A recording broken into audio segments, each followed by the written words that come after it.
Melon ba kayong melon?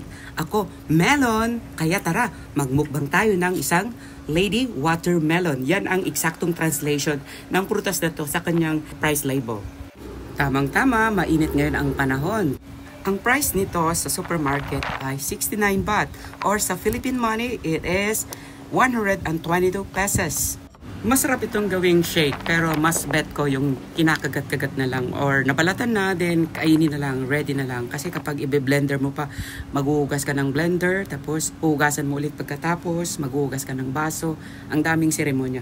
Pero pag ganito, slice mo lang siya at ora mismo, pwede mo nang lantakin. As you see mga karels, hindi ko na binalatan.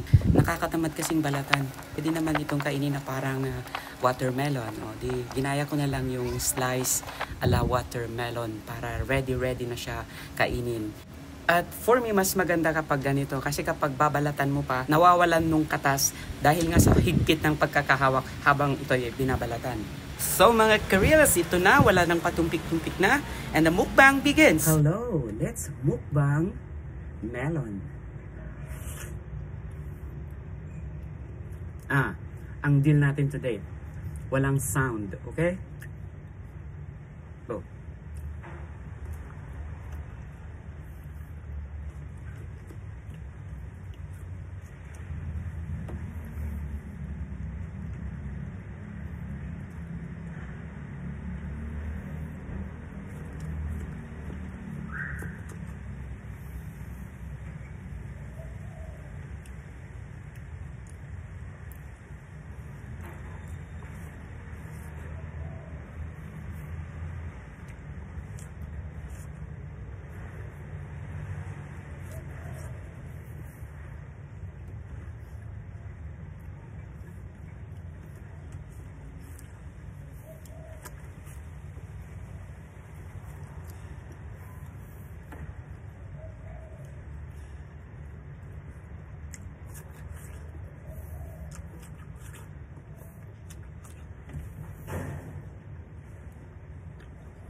Pwede rin putulin. Ayan. Tamis.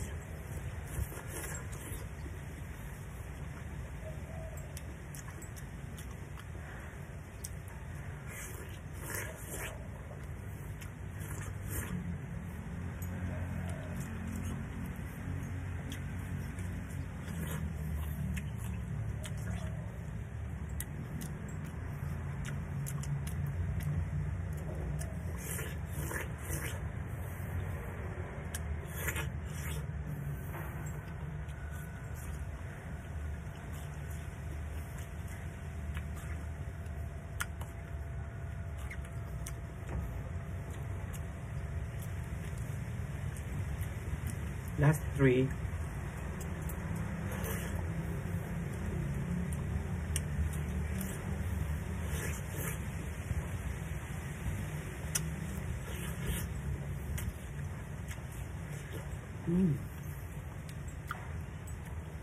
Last two.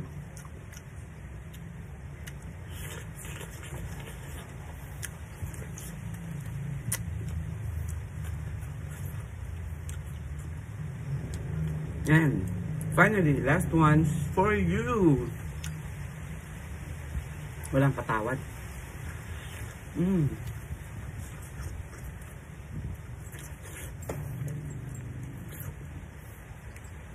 Finish.